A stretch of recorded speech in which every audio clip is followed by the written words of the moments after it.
Hindi sinungaling ang anak ko. Para sabihin ko sa'yo, maayos ko siyang pinalaki. May tatay na dumidisiplina sa kanya. May mga tiyahin niya na nagpapangaral sa kanya. Eh, yung anak mo, wala naman, di ba? Uuwi ka ng gabi, aalis ka ng napakaaga. Hindi mo alam ang kalokohan yan. Tapos ngayon susugod ka sa bahay ko, galit na galit, ha? Yun na nga eh. Kasama mo palaging anak mo, pero hindi mo maputol ang sungay.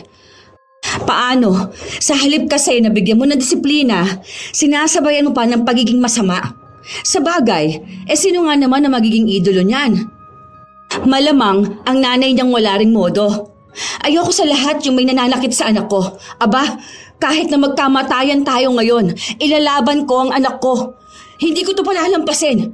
Ilang beses ko na kayong pinagbigyan Tingnan natin kung hindi mapahiya ang anak mo. Magre-request ako ng copy ng CCTV. Sa barangay tayo mag-usap ngayon.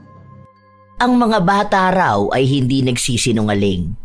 Ngunit hindi ganon ang pagkakakilala ni Freya sa kapitbahay nilang si Renzo na hindi nagsasabi ng totoo at hilig ang pagsisinungaling na tila ba kinukumbinsi rin ng ina. Dahil sa ganitong pag-uugali, nakakapagpahamak siya ng ibang tao. Isa rin ito sa magiging dahilan para parusahan siya. Magagawa pa kayang magbago ng isang bata o sadyang dadalhin niya ang ganong ugali kasama ang sumpa habang siya ay nabubuhay? Opo, nakita ko po siya kanina, ginugunting niya yung mga halaman niyo. Sinabihan ko na po siya kaso po ayaw naman niyang makinig sa akin. Hala, hindi Bakit ko naman guguntingin yan? Alam ko na nga na sinabi niya sa akin na huwag ko yung gagalawin.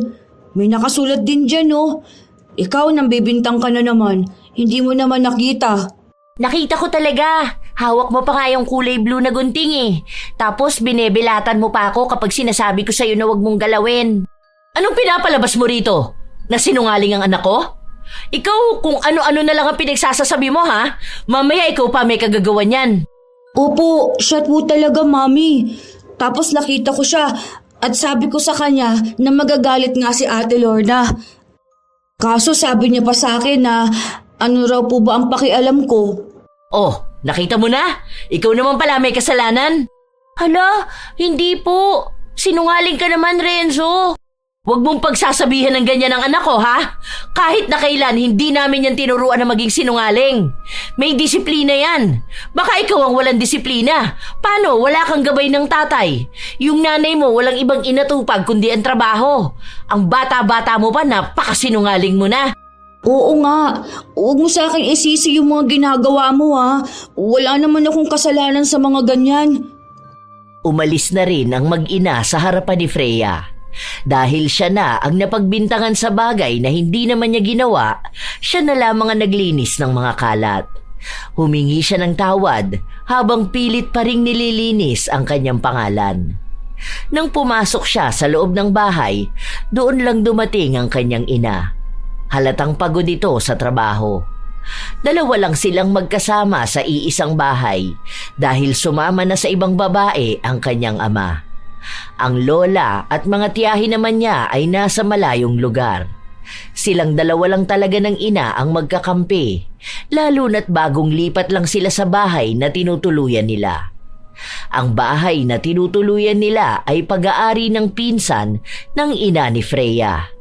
Dahil nagtungo na sa ibang bansa ang may-ari ng bahay, sila na muna ang pinatuloy para daw hindi na sila gumastos pa ng bayad sa upa. Kinabukasan, walang pasok sa trabaho si Isabel, kaya tanghali na siyang nagising. Naabutan niya ang anak na naglilinis sa labas ng bahay. Ano nangyari dyan? Bakit ang daming kalat? Paano po yung kapitbahay natin? Yung anak nun? Ang kulit po niya kanina tapos hinihila-hila niya yung basurahan. Tapos po, ayan, natapon dito sa tapat natin. Pinapalinis ko sa kanya, ayaw naman niyang gawin. Tapos nagagalit pa yung mama niya. Inalam ni Isabel kung sino yon. Pinuntahan niya para kausapin ang magulang nito. Ano na naman ba? Nagluluto ako ng pananghalian namin Yung anak mo raw kasi nagkalat doon sa tapat namin. Bakit hindi mo naman pagsabihan? Anak ko na naman ang may kasalanan. Andito na yan sa bahay kanina pa. Paggising niyan, hindi yan lumabas. Ano ba naman yung anak mo? Bakit naman hindi mo siya pagsabihan para hindi siya maging sinungaling? Hindi sinungaling ang anak ko. Aba, mas lalo namang hindi sinungaling ang anak ko. Halika nga rito, Renzo. Ano tong sinasabi na nagkalat ka? Po, hindi po Hindi nga ako lumalabas ng bahay. Kanina pa po ako nanonood ng TV eh. Kanina po sumilip ako sa bintana tapos nakita ko si Freya na nilalaro yung basurahan nila. Iniikot-ikot niya pa nga yan. Tapos sabi ko sa kanya na huwag niyang gawin kasi po marumi po yun. Baka ako magkasakit siya. Kaso po hindi naman po siya nakinig sa akin. Tapos ayun, bumalik na po ako sa panunood. Hindi ko po alam kung anong nangyari. Lo, hindi ganyan ang nangyari. Nasa labas ako kanina tapos bigla kang lumapit sa akin. Nakita mo yung basurahan tapos inikot-ikot mo. Ako ang nagsabi na wag mong gawin dahil marumi yun. Tapos nung binitawan mo, sinipa mo kaya nagkalat ang basura. Magsabi ka naman ng totoo.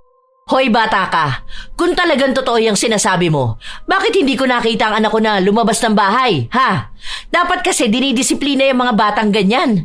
Naku Isabel, kapag yung anak mo lumaki-laki pa, ewan ko kung hindi mo yan magisakit ng ulo. Ngayon pa lang nagsisinungaling na siya. Paano pa kaya sa mga susunod? Baka mabuntis yan ng maaga dahil magaling siya magsinungaling. Hindi na nakipagtalo si Isabel. Gusto niyang maging tahimik ang buhay nila. At sinabi na rin sa kanya ng pinsan na huwag na niyang intindihin ang mga kapitbahay nila.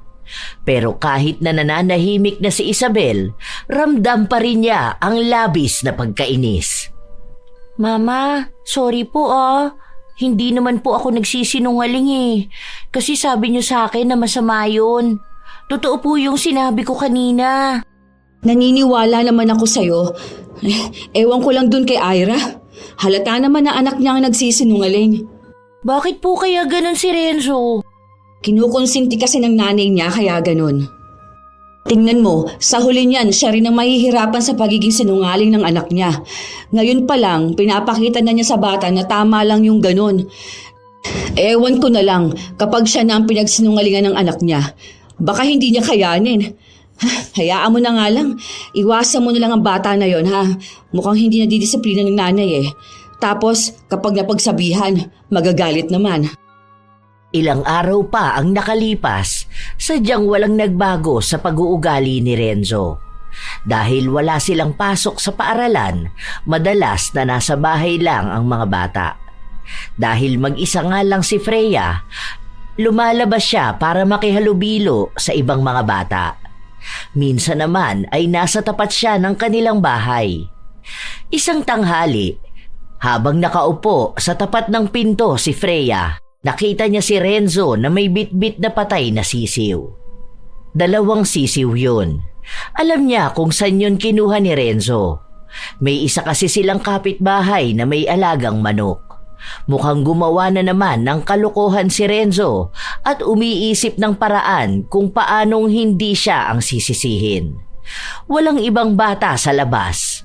Marahil ay pinapatulog ng kanilang mga magulang. Hoy Renzo, wag mo yan dyan ilagay. Sabihin mo na lang dun na napatay mo yan. Bakit ko naman sasabihin ha? Hindi ko naman sinasadya na maapakan ko sila. Yun naman pala hindi mo naman pala sinasadya Aminin mo na lang tapos humingi ka ng sorry. Mamaya niyan kung sino-sino na naman ang pagbibintangan nila. Ako na naman ang nakakita, mamaya sa akin na naman ang sisi. Makapasok na nga sa loob ng bahay. Bahala ka dyan. Hindi na inalam ni Freya kung ano ang gagawin ni Renzo. Gusto niyang magtago dahil alam niyang sa kanya na naman ibabato ang sisi. Hindi nga siya nagkamali. Dahil ilang oras lang, may kumakatok na sa kanilang pinto. Kinakabahan siya lalo pa at wala ang kanyang ina. Masungit pa naman ang may-ari ng mga sisiw. Marahang binuksan ni Freya ang pinto. Bakit po? Siya po yun. Ang sabi niya po sa akin kanina na kunin ko yung mga sisiw kasi gusto niyang may alagaan siya. Wala raw po kasi siyang kasama sa bahay nila Kaso nagulat ako bigla naman niyang pinatay. Tingnan niyo po nandiyan sa tapat ng bahay nila, nakalibing yung mga sisiw. 2 po yun. Galit na galit ang lalaki habang nagbibigay ng kasinungalingan na kwento si Renzo. Halos mangiyak-ngiyak naman si Freya dahil hindi niya alam kung paano niya ipagtatanggol ang sarili. Lalo na nasa tabi lang din ng bata ang ina nito. Ayan na nga ba ang sinasabi ko eh. Nung dumating yan dito, puro na lang perwisyo. Nung nakaraan lang may sinira yan na halaman. Ngayon naman idadamay niya pa ang anak ko sa kalokohan niya. Wala ang ina niya, nasa trabaho. Walang gabay kaya ganyan ang ugali. Nakakaawa sa totoo lang pero dapat dyan, binibigyan ng leksyon eh. Hindi po ako ang nag-utos kay Renzo.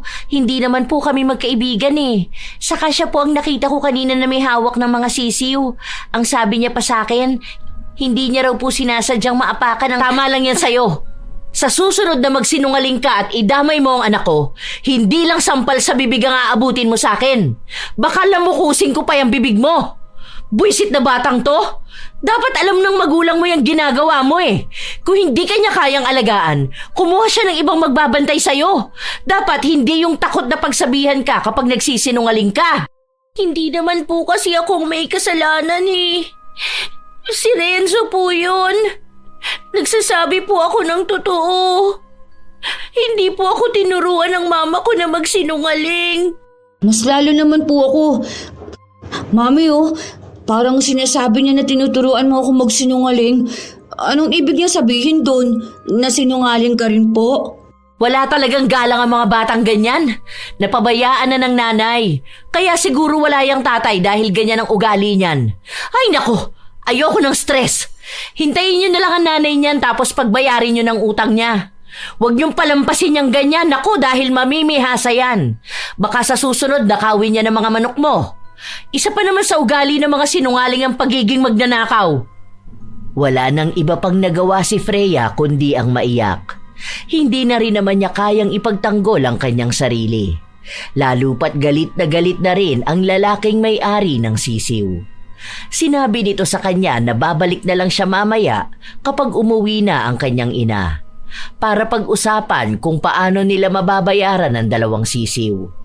Pinagbantaan din siya nito na baka ipabarangay sila kapag inulit niya ang pagnanakaw ng mga sisiw. Habang si Renzo, na tunay na may kagagawan ng pagkamatay ng dalawang sisiw, ay malaya sa kahihiyan. Panay pa ang asar niya kay Freya. Halata na wala siyang ibang pakialam kung nakakasakit siya ng ibang tao dahil sa pagiging sinungaling niya. Sumusuporta naman din ang kanyang ina. Ilang oras lang din ay dumating na ang ina ni Freya. Kinausap nito ang lalaking sumugod kanina at nakiusap na babayaran na lamang niya kapag nakasahod na siya. Sorry po, Mama. Hindi naman po kasi ako ang may kagagawan nun eh. Si Renzo po yun. Alam ko. Doon pa lang sa paliwanag sa akin kanina, alam ko na kung sino ang may sala. Wala lang akong panahon makipagtalo eh. Saka masama ang pakiramdam ko ngayon.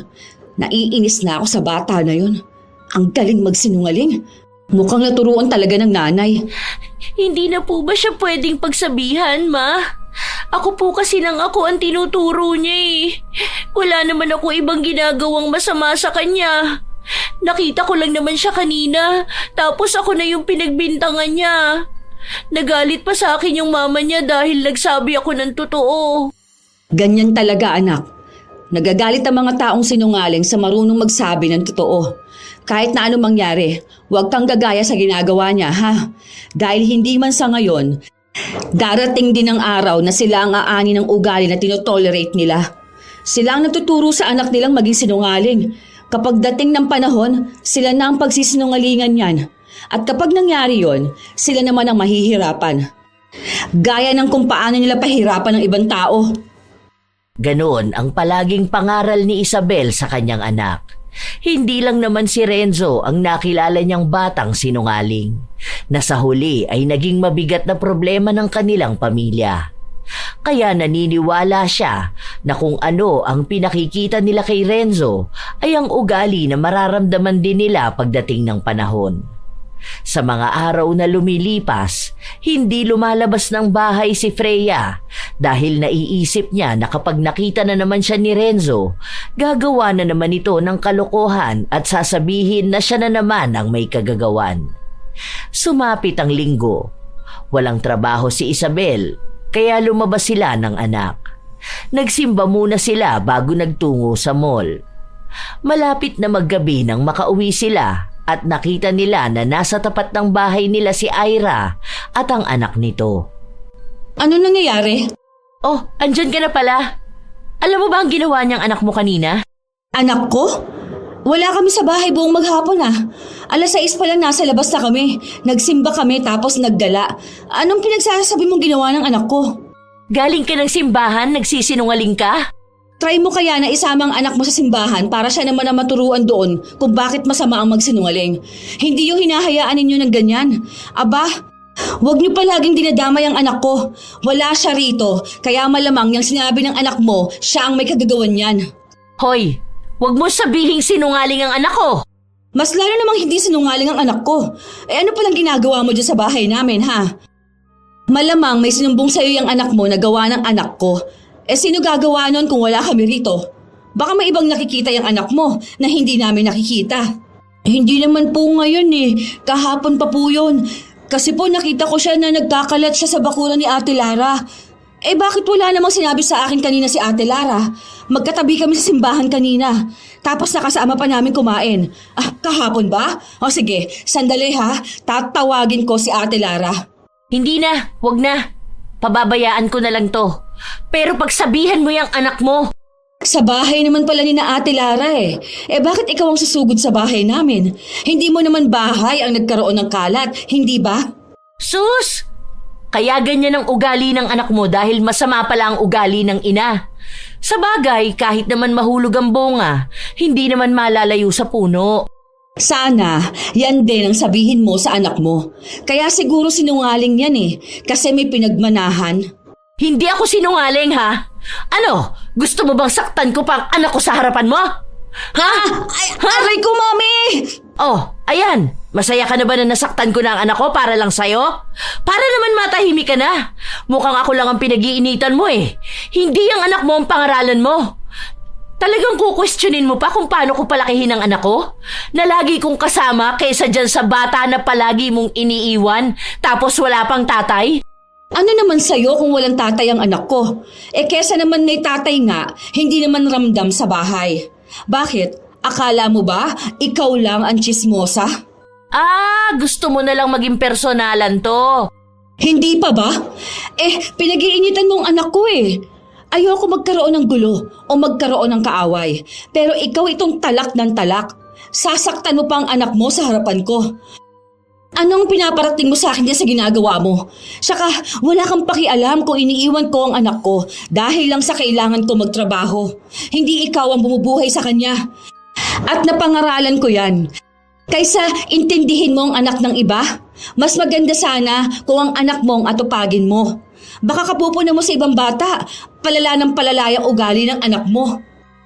Hindi na natapos ang kanilang bangayan. Inawat na lang sila ng kanilang mga kapitbahay. Lalo pa at nagkakainitan na talaga sila.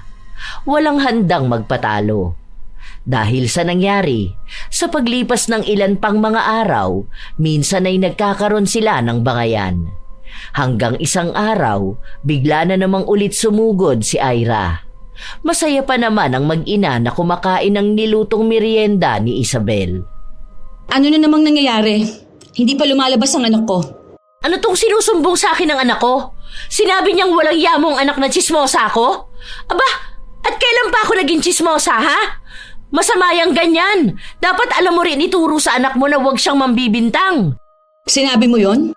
Hala, hindi po Hindi ko naman din alam kung tsismosa siya eh. Hindi naman kami nag-uusap ni Renzo dahil iniiwasan ko po siya. Sinabi na ng anak ko na hindi totoo. At naniniwala ka sa sinasabi ng anak mo? Kung ikaw nga naniniwala ka sa sinasabi ng anak mo tapos ako, ayaw mong paniwalaan ang sinasabi ng anak ko? Basta po, ang sabi po niya na ang daldal niyo raw po kaya po tsismosa raw po kayo. Malamang yan ang naririnig ng anak mong sinasabi mo. Hindi niya rin naman sasabihin yun kung hindi niya naririnig sa mas matanda sa kanya. Tapos po, ang sabi niya pa na may utang raw po kayo sa mama niya, hindi raw po kayo marunong magbayad. Kita mo na? Pati utang na ganyan? Alam ko may utang ako sa'yo. Magkano lang naman yun? 200 pesos lang? Pero sinabi ko naman sa'yo na babayaran kita. Bakit kailangan mo pang sabihin sa anak mo? Tapos yung anak mo ang daldal. Wala akong sinasabi sa anak ko. Ni hindi ko na nga naaalala na may utang ka sa akin eh. Kapag nasa bahay ako at katulad ngayon na walang pasok, hindi ka namin pinag-uusapan. Kahit na minsan ka lang naging laman ng usapan namin. Hindi sa'yo umiikot ang buhay namin, kaya wag mong isipin na ikaw ang topic. Ewan ko dyan sa anak mo kung saan niya nalalaman yung mga pinagsasabi niya. Totoo naman po talagang sinasabi ko. Hindi ko naman po yun sasabihin kung hindi naman po yun ang sinabi ni Freya. Ano pong akala niyo sa akin? Mahilig mag-imbento ng mga kwento? Wala naman talaga kasi ako sinabi na ganun eh. Hindi ko ugali na magsabi ng masama sa ibang tao. Kailan tayo nakapag-usap? Kapag mag-isa nga lang ako rito sa bahay, hindi naman ako lumalabas. Kasi kung ano-ano na lang ang ginagawa mo. Kaya walang mga bata na kumakaibigan sa'yo kasi pinapahamak mo silang lahat. Kita mo na? Ganyan ang ugali ng anak mo? Sinungaling na nga, sutil pa. Sa susunod, matuto naman kayo makisama sa amin. Kabago-bago nyo lang dito, ganyan na kayo. Noon naman nakatira dito si Lilet. Hindi naman nagkaroon ng ganitong gulo. Basta, walang kasalanan ang anak ko. Mas lalo naman ang anak ko. Hayaan mo, darating din naman ang panahon na malalaman natin kung sino ang nagsasabi ng totoo. Ika nga, time is the ultimate truth teller. Sus, may nalalaman ka pang ganyan. Talagang malalaman nating lahat dito kung gaano kasinungaling yung anak mo. Ang sama ng ugali. Ngayon pa lang dapat pinuputol mo na ang sungay niyan. Bago ka magsalita ng ganyan sa anak ko, ikaw muna ang gumawa ng ganyan sa anak mo. Panay ka po na sa anak ko eh. Eh, ang anak mo naman ang may problema. Umirap lang si Ira bago siya umalis. Halata sa mukha niya na naiinis talaga siya sa inaasta ni Isabel. Para bang may gusto siyang gawin ito na pinapalampas lang dahil ayaw paniwalaan na si Freya talaga ang sinungaling na bata at hindi si Renzo. Dahil sa nangyari, kinausap ni Isabel ang kanyang anak at inalam kung totoo ba ang sinasabi ni Ira.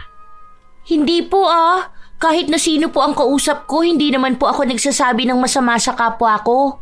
Hindi naman po talaga kami nag-uusap ni Renzo. Ewan ko nga po bakit ako po ang palagi niyang tinuturo. Kapag wala ako rito, tapos may ginawa sa yung kapitbahay natin na yon, isumbong mo sa akin ha. Hindi ako papayag na aapihin ka nila. Magkakabaranggayan talaga kami kapag may ginawa siya sa'yo. Masyado niyang inispoiled ang anak niyang sinungaling. Ilang araw lang ang lumipas, balik na naman ang mga kalokohan ni Renzo. Bumili lang sa tindahan si Freya nang makita niya si Renzo na naglalaro ng apoy sa tapat ng bahay nila.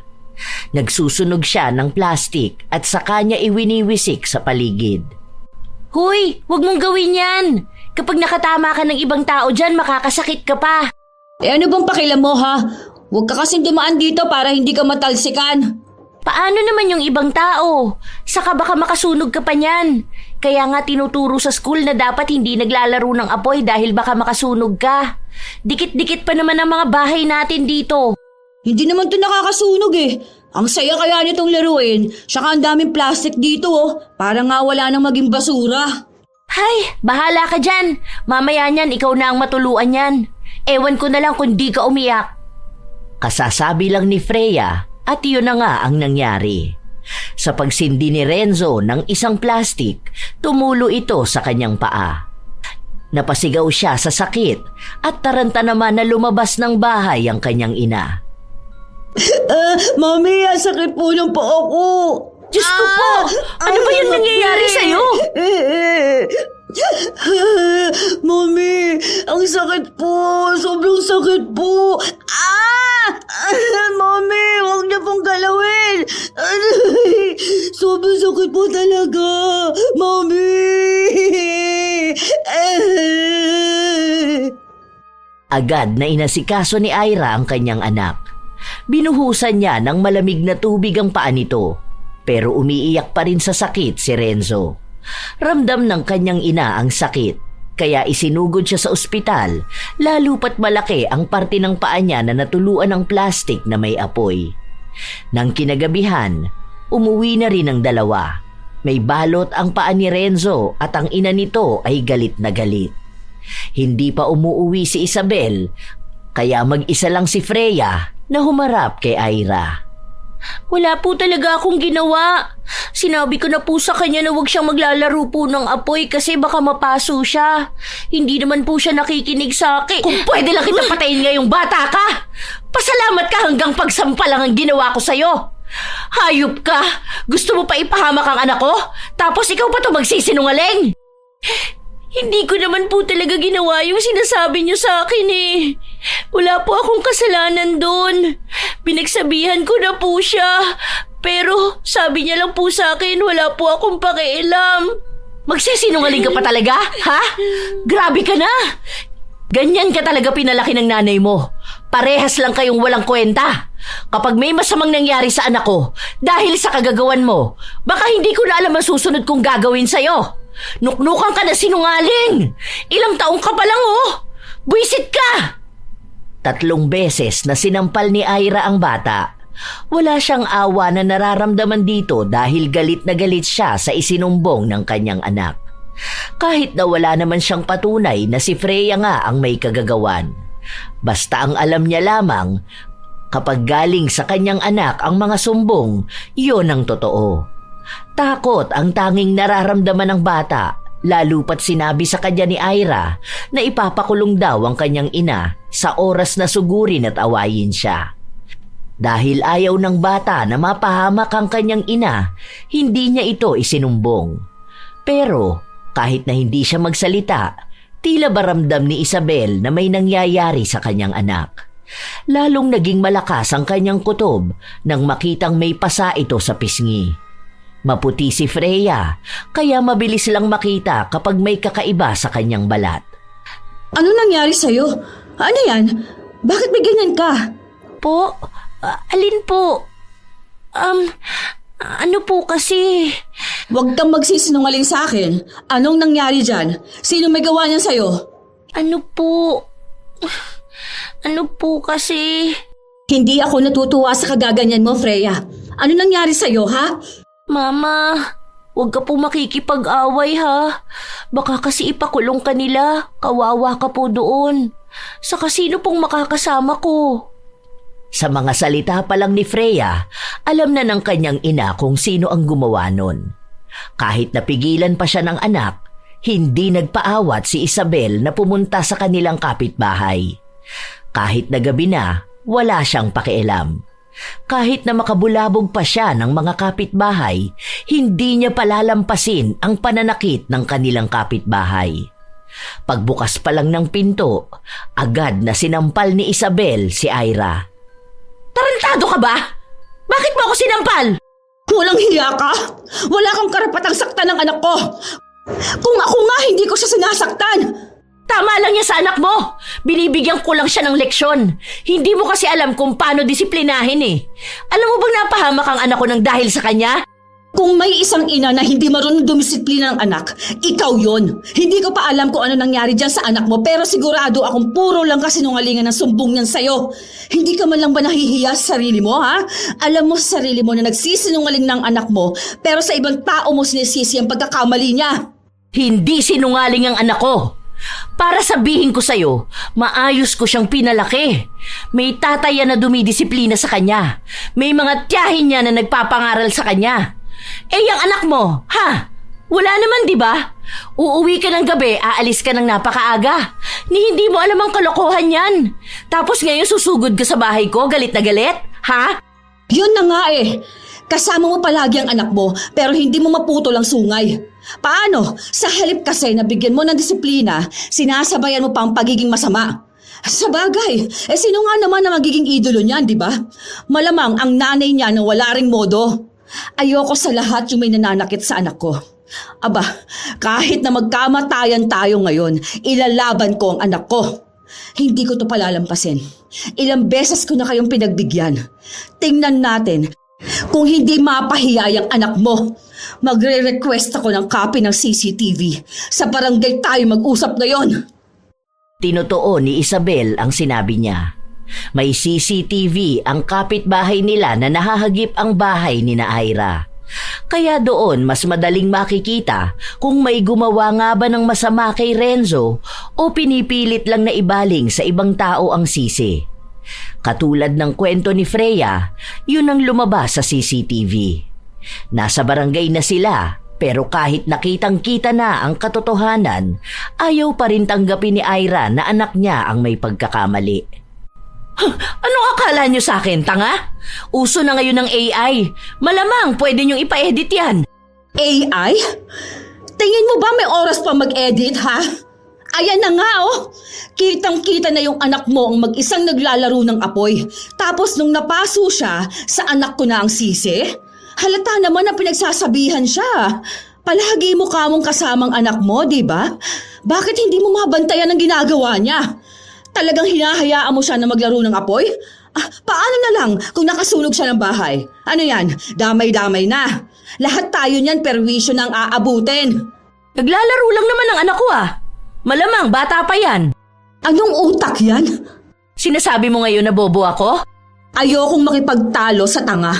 Pasalamat ka nga hindi na kita pagbabayarin dyan sa ginawa ng anak mo. Mahal ang binayad ko sa ospital. Hindi mo talaga ako pagbabayarin dahil kitang-kita naman ng lahat na hindi yan kasalanan ng anak ko. Sige, kampihan mo pa yung pagiging sinungaling ng anak mo. Sige, turuan mo pa siya maging magaling na sinungaling. Para paglaki niyan, maging expert yan. Baka pati kasinungalingan niya, paniniwalaan na niya. Totoo naman po ang sinasabi ko Kahit na kailan hindi po ako nagsisinungaling. Kahit po mamatay pa ako. Huwag kang hihiling ng ganyan, bata. Hindi mo alam kung gaano ka-powerful yung dila mo. Gusto mo pang ipalit ang buhay mo kaysa magsabi ng totoo? Ibig sabihin lang nun, nagsasabi ng totoo ang anak ko. Ikaw lang naman ang may issue sa amin Ano bang kinaiinggit mo sa buhay namin, ha? Ako? May ikaiinggit sa'yo? Ang kapal naman ng mukha mo? Wala namang kainggit-inggit sa'yo Diyan pa nga lang sa pagpapalaki mo ng anak mo, palpak ka na.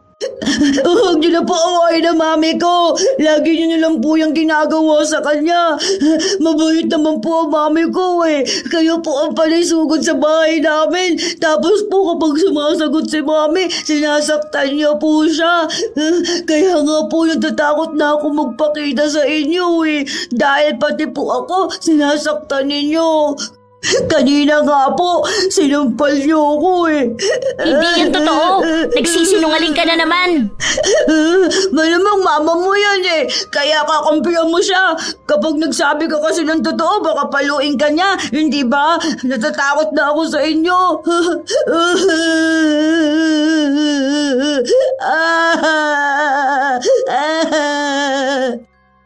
Kinuha ni Renzo ang atensyon ng lahat dahil sa pag-iyak niya.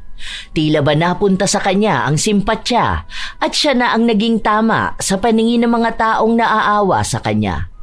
Natapos na lamang ang pagtatalo pero hindi nagbati ang dalawang ina. Pinipilit nila ang karapatan ng kanilang mga anak.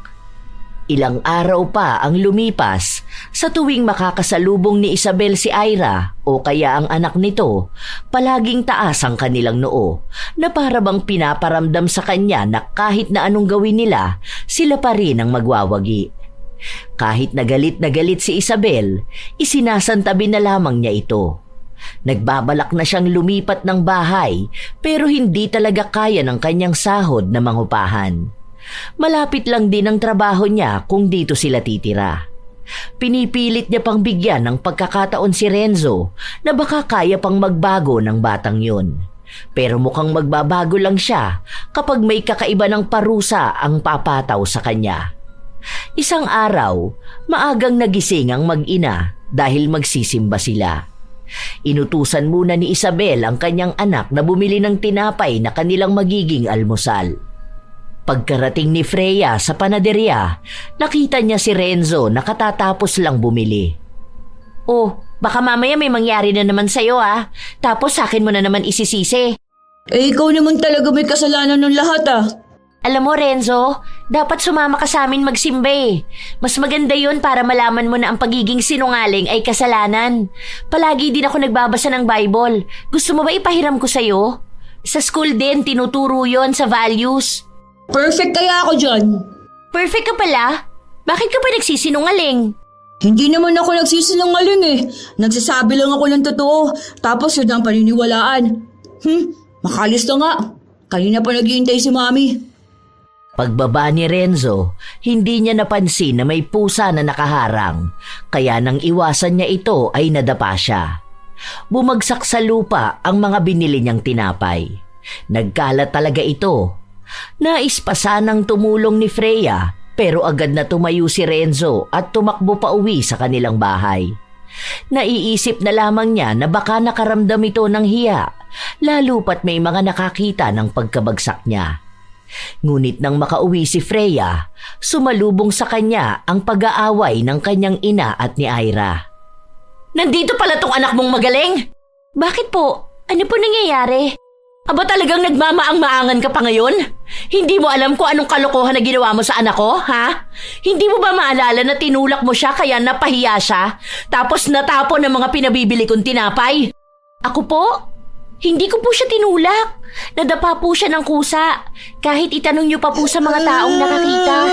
Tinulak mo nga ako eh. Tapos sinasabihan mo pa ako na wala akong manners, na baka bobo ang mami ko, kaya hindi niya ako natuturuan. Sinabi ko na nga sa'yo na wag mo ako itutulak kasi nga inuutusan lang naman ako ni mami eh. Kaso ikaw ito nagmamaldita sa akin eh. Ano? Hindi ko ginawa yun. Bakit naman kita itutulak? Kasi naiinis ka sa akin eh. Wala naman akong ginagawang masama eh. Ang bait ko naman sa'yo kahit na palagi mo akong inaaway eh. Nakita mo na ba ang ginawa ng anak mo? Ha? Ano? Ipagtatanggol mo pa talaga siya? Oo, dahil mas naniniwala ako sa anak ko na wala siyang ginawang masama. Huwag mong magdaanin sa panay-iyak. Kayo na naman po ang hindi naniniwala sa akin eh. Nagsasabi po ako ng totoo. Grabe naman yung pagiging sinungaling mo. Sana mamagayang pisngi mo ka kasinungaling mo. Aba, yung anak ko pa talaga ha? Sige, subukan mong saktan ang anak ko. Baka gusto mong dumanak ang dugo rito. Hindi kita aatrasan. Habang nagtatalo ang dalawang ina, si Renzo naman ay panay lang ang iyak. Nagpapaawa siya, pero may isang kapitbahay nila ang dumaan. Sa kanya nang galing na hindi talaga kasalanan ni Freya ang nangyari. Andun daw siya, nakatambay sa pilahan ng mga tricycle. Nakita niya mismo kung paano nadapa si Renzo. Pababa na raw ito matapos bumili ng tinapay, may pusa siyang iniwasan kaya nadapa siya. Balak pa nga raw saan ang tumulong ni Freya, pero tumayo si Renzo para tumakbo. Hindi lang daw siya ang nakakita dahil may iba pang tambay. Kung gusto raw nila, tatawagin niya ang mga yon para tumestigo. Masyado kang pakialamera rito! Sa susunod kapag hindi ka kausap, huwag kang sasabat ha! Ngayon na may nagsasabi na ng katotohanan, ayaw mong tanggapin. Huwag kang magpapabulag dyan sa mga mali mong paniniwala. Kung nagsisinungaling ang anak mo, pagsabihan mo. Hindi yung mga away ka ng ibang tao. Lalo mo lang ipinapakita sa anak mo na tama lang ang ginagawa niyang ganyan eh. Tapos kapag ganito na, alam na ng ibang totoo, magagalit ka dahil napapahiya ka. Diyan pa lang sa pagiging palaaway mo, nakakahiya ka na ng sobra-sobra. Kahit na tama naman ang mga sinabi ni Isabel, kinagalit pa rin yun ni Ira. Pati ang mga kapitbahay niya na nagsabi na si Freya naman ang nagsasabi ng totoo ay inaway niya rin. Ilang araw pa ang lumipas, hindi pa rin makalimot si Ira sa pamamahiyang nangyari sa kanya. Kaya humahanap siya ng pagkakataon kung kailan siya makakabawi. Isang araw, maagang nagising ang mag-ina. Unang araw ng pasok sa paaralan ni Freya at maaga ring papasok sa trabaho ang kanyang ina. Sabay na silang umalis dahil idadaan pa ni Isabel ang anak sa bago nitong paaralan. Pagpasok ni Freya ng silid-aralan, nakita niya roon si Renzo. Magkaklase sila. Alam na niya agad kung anong kalokohan ang maaaring gawin nito sa kanya. At hindi nga siya nagkamali. May isa silang kaklase na nawawala ng pera. Basta ako, nakita ko si Freya kanina naghahalongkat siya ng bag. Wala kasi siyang baon eh. Wala kasi silang pera sa bahay nila eh. Alam nyo ba, nakikitira lang yan doon sa bahay nila. Tapos minsan lang sila kumain. Kasi yung mama niyan, sa bar ang trabaho. Yung sumasayaw. Hindi yan totoo! Sa office nagtatrabaho ang mama ko. Saka hindi ko naman ugali magnakaw ng pera ng iba. Hindi ko nga alam kung anong bag niya eh. Hindi ko naman kilala ang mga kaklase ko. Akala mo ata hindi ko mapapansin ha? Nasa labas kami habang kumakain tapos ikaw mag-isa ka lang dito. Hindi ako mag-isa. Kasama ko kaya si Flitzy. Hindi. Wala. Magnanakaw ka talaga. Kunwari ka pa eh. Labas mo na yan, huy. Umiiyak na nga yung tao, oh. Sasabihin ko ba na ikaw ang nagnakaw kung hindi totoo? Hindi naman ako sinungaling na gaya mo, ano? Sa amin, sikat kayo ng mama mo kasi pareho kayong sinungaling. Tapos ang sabi pa sa akin ni Mami na ang mga sinungaling katulad lang din ng mga magnanakaw. May isang kaklase na nagtanggol kay Freya at sinabi na hindi naman siya tumayo sa upuan niya. Kinapkapan din silang lahat pero wala namang nakitang pera sa kanila. Ilang araw pa lamang nagsisimula ang klase, ang dami ng mga kasinungalingang sinasabi ni Renzo. Hanggang sa dumating ang isang araw na pumasok siyang namamaga ang pisngi. Ano yan? Bakit may kulay blue ka sa muka? Para ito sa beke. Nagkabeke ka? Oo, kasi bumili kami ng lobo. Ang dami. As in super dami. Kasi gusto lang namin. Tapos ayun, pinagpupuputok namin lahat. Hindi naman nakakagaling ang Tina eh. Nakakagaling to. Hindi mo to alam kasi ibang gamot to. Yung mami ko kasi may pinagkukunan siya ng gamot sa ibang bansa. Nagpadala agad yun kahapon nung nalaman na may beke ako. We, ang bilis naman dumating ng gamot. Oo, syempre kasi mahal yung gamot na to. Hindi nyo kayang bumili nito. Marami kasi kaming kamag-anak sa ibang bansa eh. Tingnan mo tong ballpen na bigay sa akin ni tita ko. O ayan, marami pang ganito oh. Hindi kita bibigyan dahil kaaway ka namin. Okay lang, may ballpen naman din ako. Saka may tita din ako nasa Amerika. We, sinungaling ka. Ano yun, Amerikana ang tita mo? Yung tita ko nga, Amerikana. Ang galing niya mag-English ah. Kapag kasama namin yung palagi ko siya kinakausap. Magaling kasi mag-English eh. Halatang ikaw ang hindi nagsasabi ng totoo. Sinungaling ka talaga. Aray ko! Ininda ni Renzo ang pagsakit ng kanyang pisngi. Ang akala niya dahil lang yun sa labis na pagsasalita. Ilang linggo pa ang lumipas, nakalobo na ang kanang pisngi niya. Yun lang ang namamaga habang ang kabila naman ay normal lang. Nakakapagsalita pa naman siya pero pinagsabihan siyang limitahan muna ang daldal dahil baka mas lalo lang mamaga. Dinala na rin siya sa ospital kaya may iniinom siyang gamot. Nang sumapit ang Sabado, wala silang pasok kaya nasa kani-kanilang bahay ang dalawa. Umaga, hindi pa umaalis si Isabel para pumasok sa trabaho. Isang shampoo, isang conditioner. Tapos bili ka ng isang magic sarap. Magluluto na muna ako bago ako maligo. May sukli pa po. Bili ako candy. Sige na, bilisan mo na ha. Anong oras na? Payapa na naglalakad si Freya nang makita niya si Ira na nakatayo lang sa tapat ng kanilang bahay. Wala namang ibang ginagawa ang bata pero ramdam niya na naiinis sa kanya ang kapitbahay. Sinundan ba naman siya nito ng masamang tingin? Mabilis din namang umandar ang oras hanggang sa sumapit ang kinahapunan. Lumabas si Freya dahil naiinip siya sa loob ng bahay. May mga kasama siyang mga batang kaedad niya. Nagkayayaan sila na magpunta sa palabunutan kung saan may mga magagandang premyo. Sumunod din sa kanila si Renzo. Ito sa akin, kuya. Ayun, meron ako na panalo. Vikat! Yay! Hala, nandaya siya kuya. Sa akin yun ate. Inagaw niya lang. Akin na yan, uy. Ano? Akin to, no? Hindi ka pa nga nagbabayad dyan sa binunot mo eh. Pangatlo ko na to. Akin to.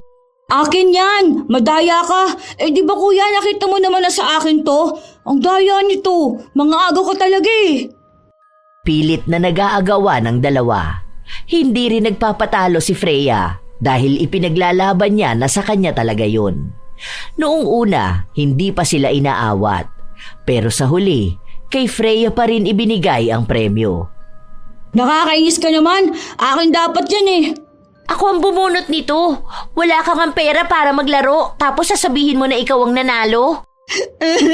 Susumbong ko na sa mami ko. Natataranta na tumakbo pa uwi si Renzo. Alam na ni Freya ang susunod doon. Kung hindi siya haharangin ni Ira, susugod yon sa kanilang bahay. Dahil mas nauna sa kanya si Renzo, malamang ay aabangan siya ng ina nito. Dahil sa takot niya, nanatili na lang muna siya sa kanto habang hinihintay ang kanyang ina na umuwi.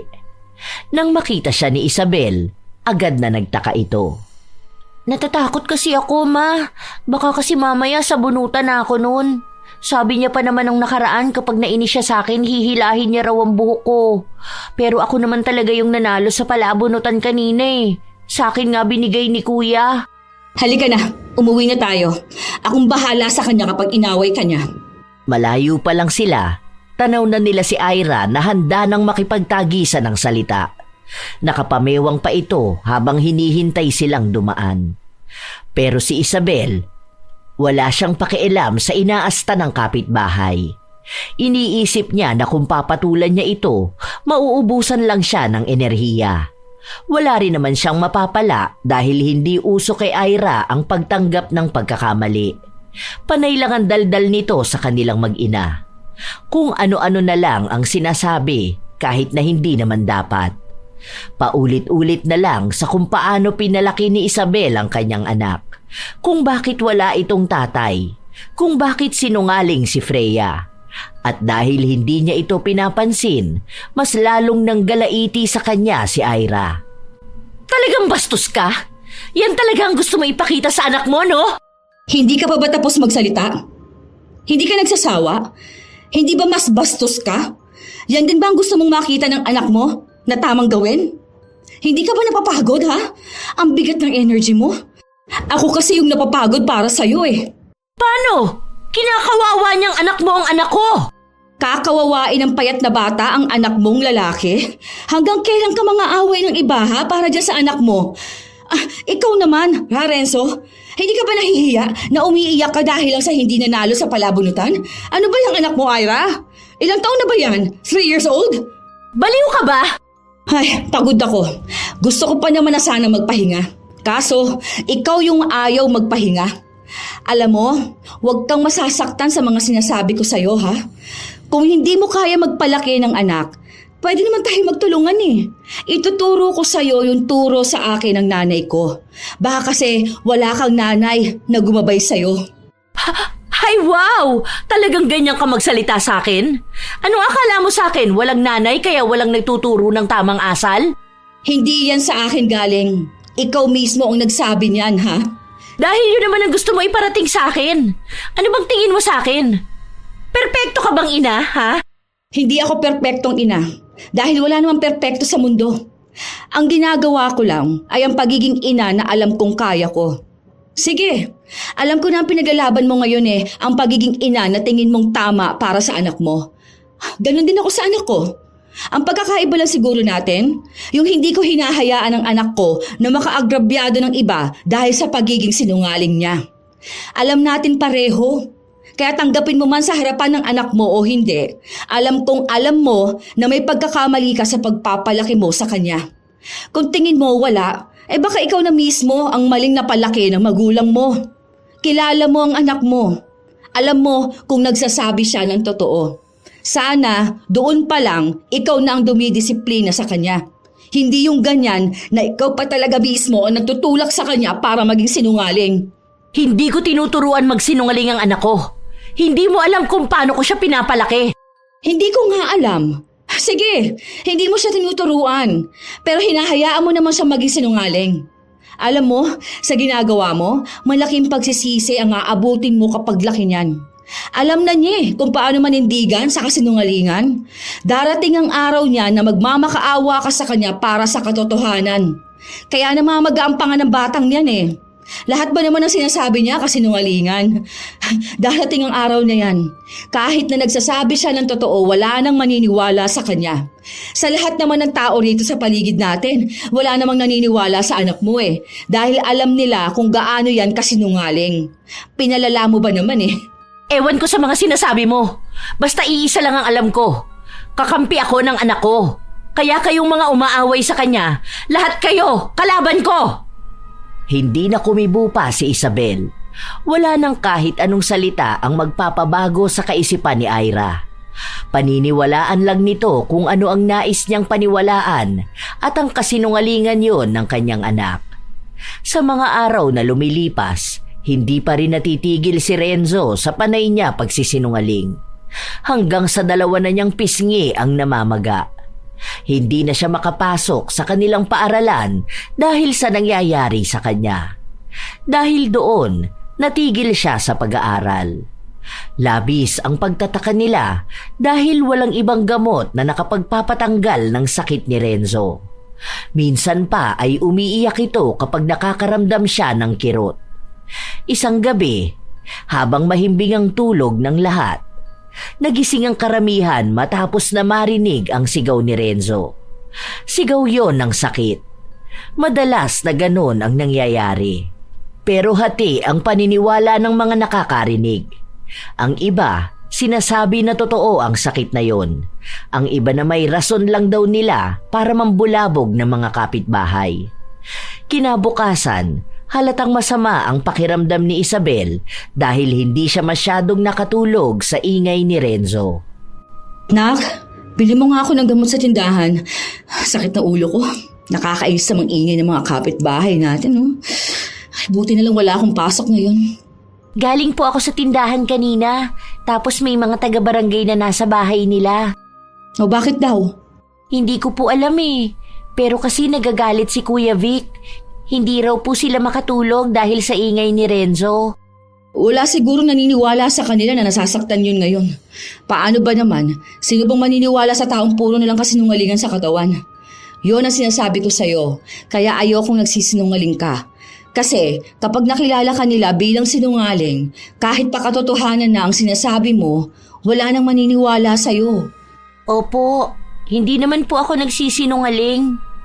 Sa mga sumunod na araw, mas lalong lumala ang kalagayan ni Renzo. Madalas na siyang humingi ng tulong sa mga tao pero walang nakikinig sa kanya. Naaalala kasi nila nang minsang humingi ito ng tawad at pinahamak lang sila. Matapos noon ay pinagtanggol pa ng ina at sinabi na sila ang sinungaling. Kaya wala nang nagbalak na magbigay ng tulong. Habang nasa labas ng bahay si Freya, kauuwi niya lang galing paaralan, nakita niya si Renzo na lumabas ng bahay. Umupo lang ito sa tapat ng kanilang pinto. Bakasang mabilis na pagbagsak ng kanyang katawan. Pumayat siya, pero malaki ang kanyang 2 pisngi. Okay ka lang ba? Masakit yan ngayon? Hindi sumagot si Renzo. Tumayo siya at pumasok sa loob ng kanilang bahay. Maya-maya pa ay lumabas si Ira, galit na galit ito. Ano pong ginawa ko? Bakit po kayo nagagalit sa akin? Paano hindi ako magagalit sa'yo? Pinagtatawanan mo ba naman ang kalagayan ng anak ko? Paano ko ikaw kaya ang magkaganon, ha? Dapat ikaw na lang dahil masama naman ang ugali ng nanay mo. Wala po ako sinasabi na masama kay Renzo. Nagtatanong lang po ako kung masakit yun. Ang sabi mo nga sa akin na mukha akong clown eh. Kulang na lang maglagay ako ng wig at ng color sa mukha ko. Pinagtatawanan mo pa ako. Sabi mo sa akin dapat lahat na lang kami ng pamilya ko. Ang dami mo pang sinabi. Hindi lang yan. Minamaliit po pa ako. Masaya ka na. Hindi na ako nakakapasok sa school. Ha? Hindi ko sinabi yan, ha? Hindi ako magsasalita ng ganyan sa iba. Nagsisinungaling ka pa rin. Naturuan ka na ng nanay mo kung paano sumagot, ha? Paano kung paduguin ko yung bibig mo? Kapag po ba napadugo niya ang bibig ko, gagaling na si Renzo?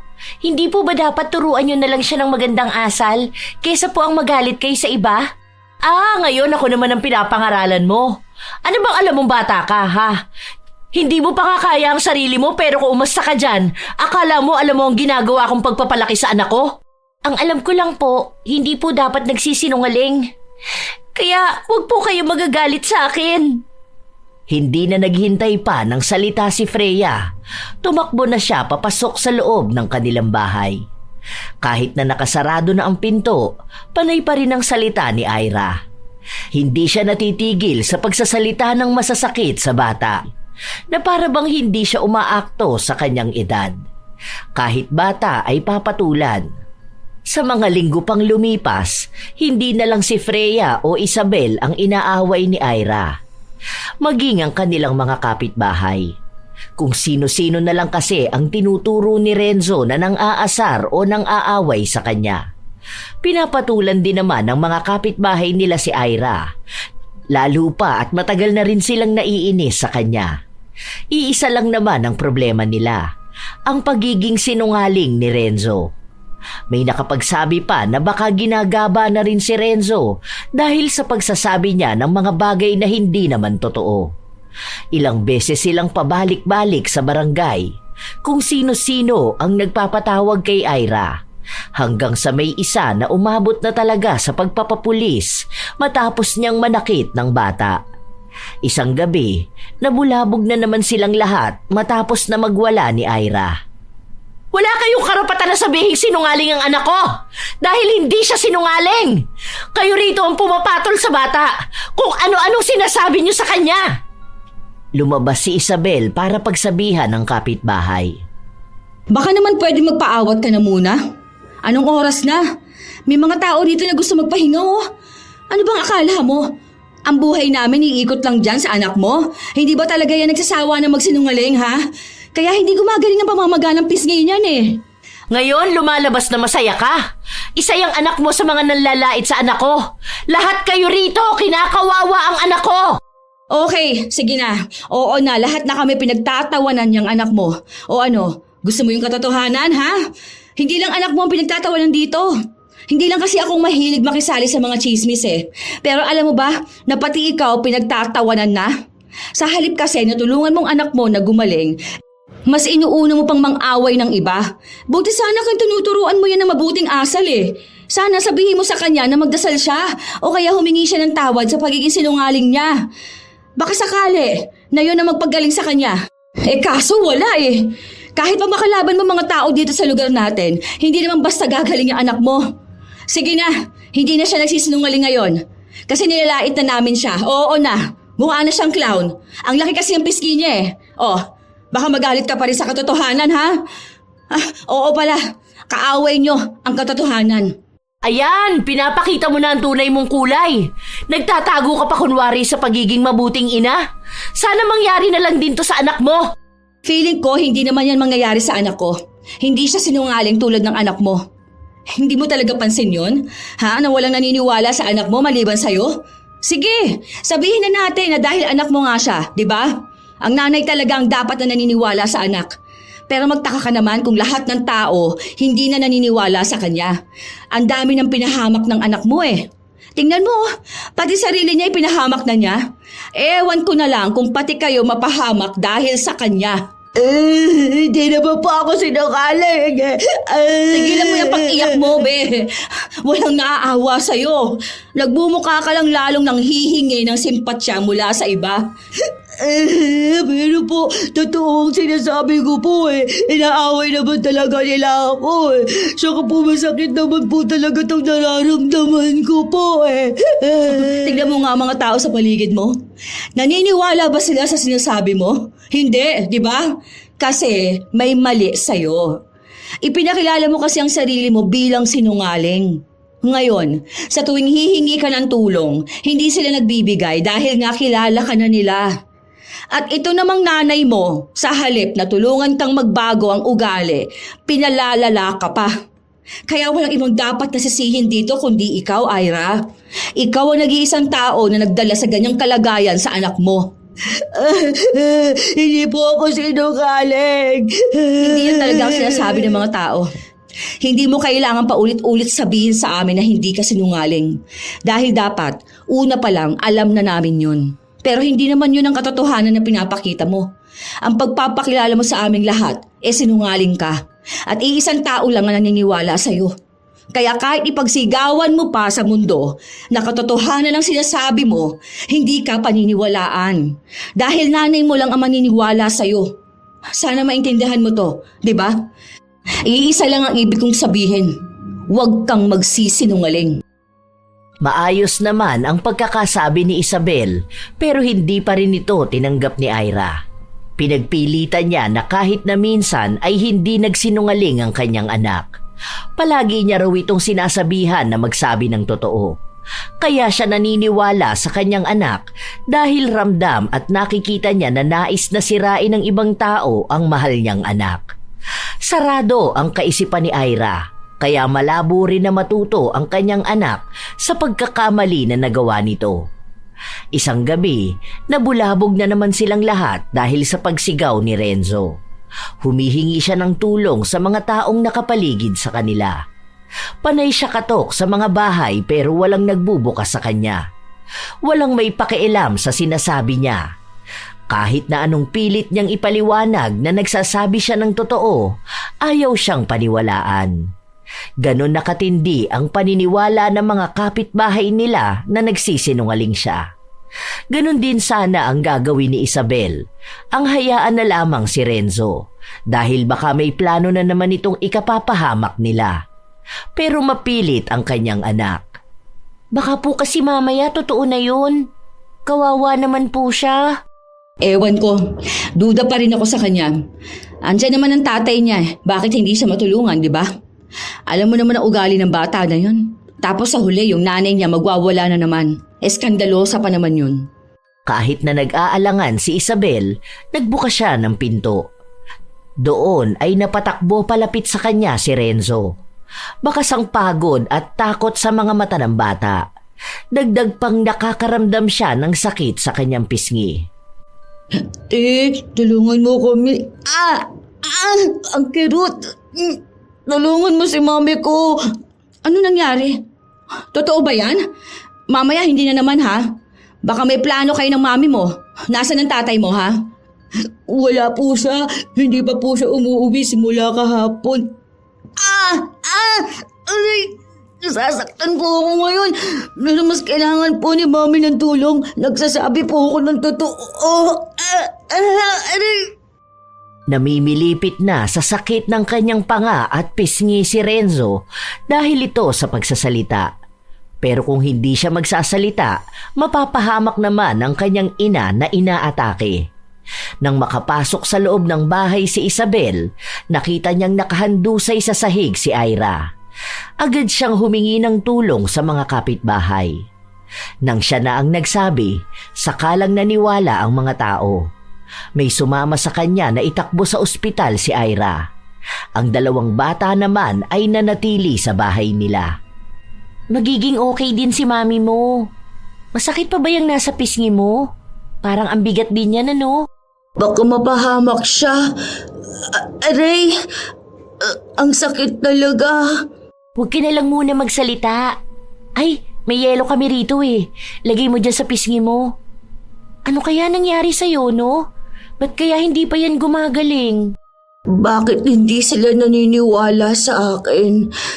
Ibig sabihin, ganun talaga ako naging sinungaling? Yung mga kapitbahay natin? Kasi nga sinungaling ka. Di ba sabi ni Mama na ang sinungaling ay di pinaniniwalaan? Kaya huwag ka na maging sinungaling. Noong una, nagpoproseso pa sa utak ni Renzo ang sinasabi sa kanya. Alam niya naman sa kanyang sarili na nagsisinungaling siya. Noong una, gusto niya ang pakiramdam na siya ang pinaniniwalaan habang ang ibang tao ay nagdurusa. Pero napagtanto niyang darating din pala ang araw na siya rin ang mahihirapan dahil sa kanyang kagagawan. Nanganib pa ang buhay ng kanyang ina dahil wala siyang mahinga ng tulong. Kaya malaki ang pasasalamat niya sa ina ni Freya dahil kahit na ito ang madalas nakaaway ng ina, tinulungan pa rin sila. May katagalan din na nanatili sa ospital si Ira Kaya nakisuyo muna si Renzo na sa bahay muna ni na Isabel siya manuluyan dahil hindi pa rin umuuwi ang kanyang ama. Hindi niya alam kung saan nga ba ito hahagilapin. Ano nang nararamdaman mo? Hindi ko alam kung effective ba yung dahon na yan pero noon kasi sa probinsya namin, ganyan inilalagay sa beke. Hindi nga lang natin alam kung beke talaga yan eh. Maraming salamat po. Basta, kapag may kakaiba ka nararamdaman, sabihin mo lang sa akin, ha? Gusto ko yung totoo, hindi yung kasinungalingan. At hindi tatalab sa bahay ko yung ginagawa mo sa inyo. Opo, sorry po. Alam ko na po ngayon kung bakit hindi po ako dapat nagsisinungaling. Sorry po talaga. Wala na yon. Basta ha, baguhin mo na lang yung ganyang pag-uugali. Siguro naman natuto ka sa nangyari. Kapag nawala ng tiwala sa iyo ng isang tao, dahil sa pagsisinungaling mo, mahihirapan ka na ibalik yun. Kaya ngayon, dapat alamin mo na kung paano magsabi ng totoo. Mas masaya yon kesa manatili ka sa kasinungalingan. Opo, promise po. Hindi na po ako magsisinungaling. Ngayon po, alam ko na kung ano po ibig niyo sabihin. Naiintindihan ko na po kung bakit masama ang maging sinungaling. Magbabago na po ako. Buo na sa kalooban ni Renzo ang ipinangako niya. Sa ilang linggo niyang pananatili sa bahay ni na Isabel, doon niya nakita kung paano nito dinidisiplina si Freya. Nakuha niya rin kung paano magsisimulang magbago. Noong una, nahihirapan siya, lalo na kapag sinusubok na siya ng pagkakataon sa pagsasabi ng totoo o ng kasinungalingan. Pero sa huli ay mas nananaig pa rin ang katotohanan. Doon unti-unting naramdaman ni Renzo kung gaano kagaan ang buhay kapag nagsasabi siya ng totoo. Isang buwan ang nakalipas, nakalabas na rin ang kanyang ina. Nagpapagaling pa rin ito kaya kailangan na may umalalay sa kanya. Doon lang dumating ang ama ni Renzo pero umalis din ito matapos makita na dalawa na ang kailangan niyang alagaan. Dahil sa awa ng mga kapitbahay nila, sila na lamang ang tumulong sa kanila. Kapag may nagluluto ng pagkain, sila na ang nagbibigay sa mag-ina. Kapansin-pansin din na pati ang pakikitungo ni Ira ay nag-iba. Hindi niya akalain na kahit na paano ay may tutulong sa kanila. Hanggang sa paglipas ng ilan pang mga buwan, tuluyan nang gumaling si Ira, habang ang anak naman niya ay unti-unti ring umaayos ang kalagayan. Malaki pa rin ang pisngi ni Renzo pero hindi na ito katulad noon na talagang namamaga. Napapadalas na ang pagsisimba nila at pagpapanata. Gusto ni Renzo na gayahin si Freya para maging magkaibigan na sila. Ganon din ang kanyang ina kay Isabel.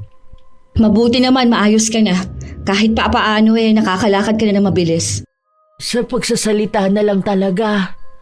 Nawala na ang pagiging madaldal ko, ano? Alam ko ilang beses ko nang sinabi sa'yo. Sorry sa mga nagawa ko noon. At sa hindi ko pagtanggap na tama ka nga. Dahil ako mismo ang nag-tolerate sa anak ko na maging sinungaling. Salamat sa mga real talk mo at sa pagtulong mo sa akin. Wala na yon. Ang mahalaga naman ngayon, nagbabago na si Renzo. Opo, salamat po talaga. Pasensya na po. Ang dami kong pagbibintang noon kay Freya.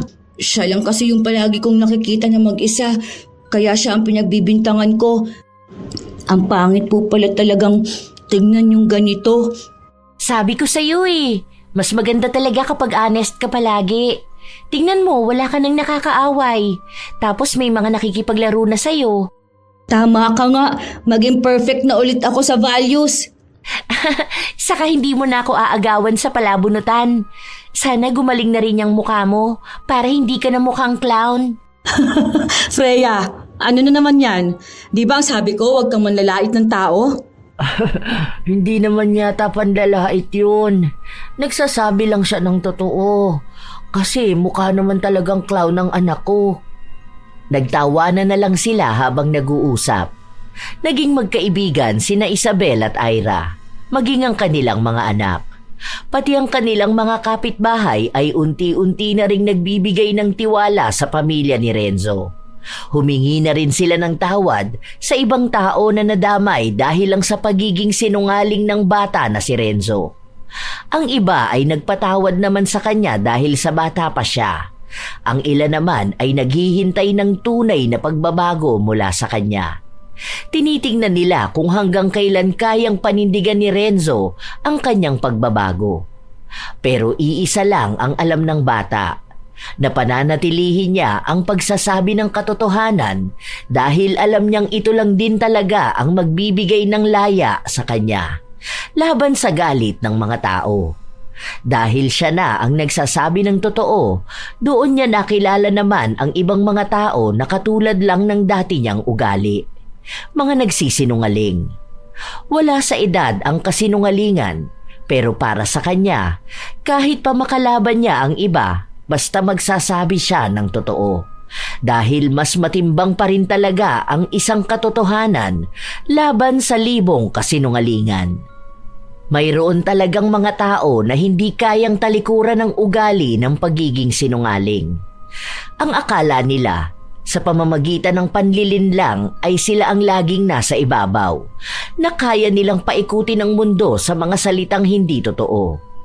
Ngunit ang tuwa galing sa kasinungalingan ay hindi nagtatagal kailanman. Ang kasinungalingan ay maaaring magbigay ng pansamantalang ginhawa, ngunit sa dulo, ito rin ang sisira sa tiwala, sa pangalan at sa relasyon ng isang tao sa kanyang kapwa. Maraming nagsisinungaling dahil gusto nilang maprotektahan ang sarili, takasan ang responsibilidad o makuha ang gusto nila.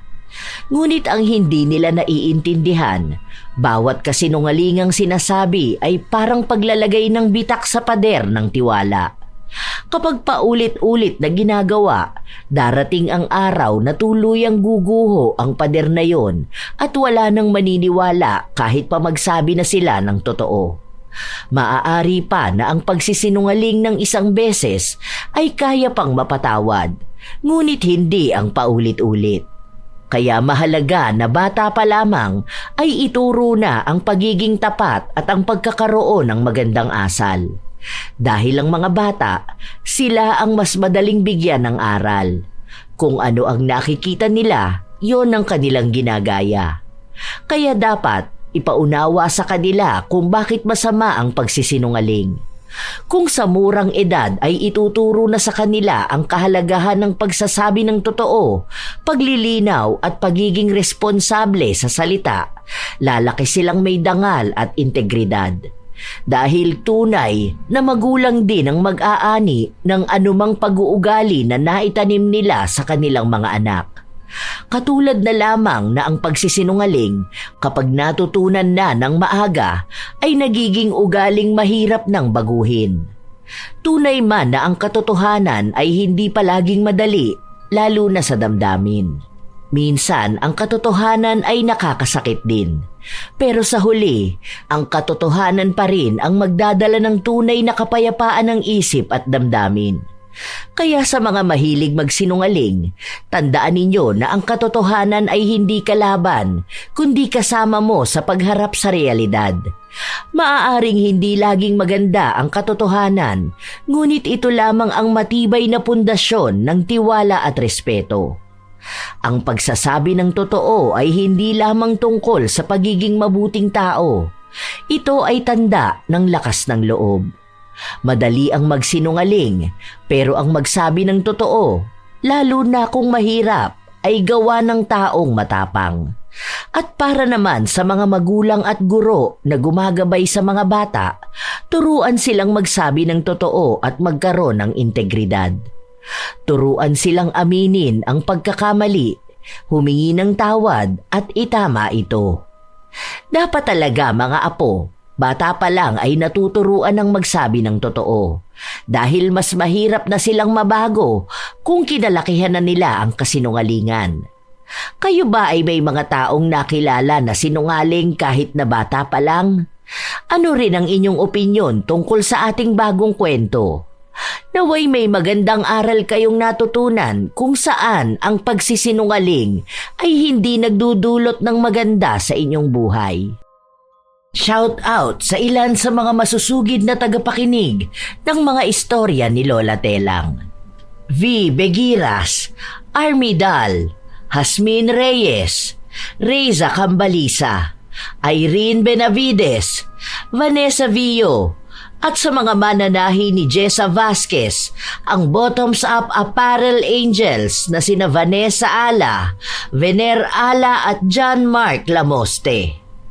Lynn Pedro, Rowea Hernandez, Wilaine Elicano, Rix Vlog, Elsa Havinya, Ives Marie Buhay Japan Channel, Bernie, It's Me Neri Domingo, Elise Padilla.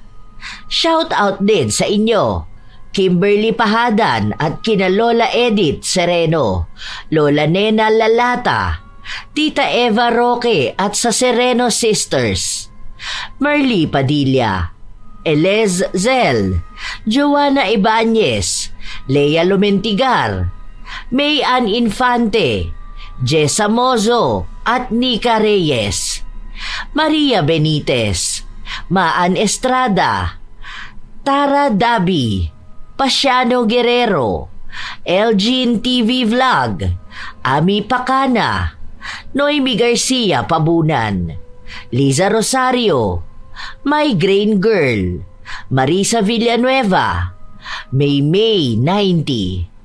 Salamat sa pakikinig nyo, Marco Nanes, Larry Gumangan, Christian Totika, Ivy Sandra Andan, Cherry Harvey, Assorted Love Hurts KSA, Liza Lynn Tizon, Marites San Pedro, Jeneline Abrazaldo, Maria Tess Nape, Ina Sanera, Earl John Ramos at sa kanyang asawa, Mary Jenny Ril Rhea Batiduan, Batang Makulit Mini Vlog, Jen 1219.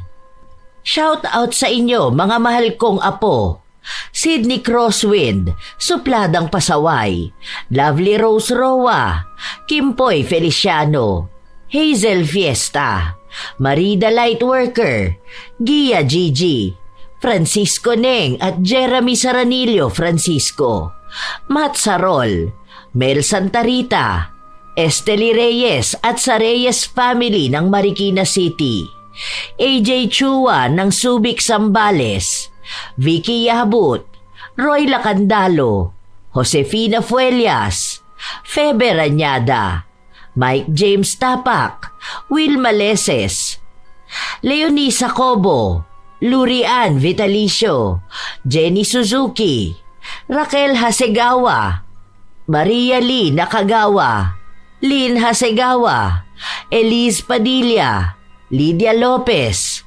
Gemstone Claro, Lance MBB, Rosalina Bugayong, Ami Yong, Ami Bag, Angelina Ignacio, sa buong Team Manok ng Amsik Angeles City, Pampanga, Ray Galedo at sa Galedo family ng Kabuyaw, Laguna, Roslyn Mangilin, Cherry May Libiran, Robert Crimen, Razon Yao, Mil Rose Demate, Angel Cancelier, Jaime Constantino, Jennifer Makasinag, Alma Naong, Rachel Whitney, Pureza Tagiwalo, Gami Neil Francisco at sa kanyang asawa na si Dada Neil Francisco. Ito ang inyong Lola Telang at maraming salamat sa lagi niyong pakikinig mga apo.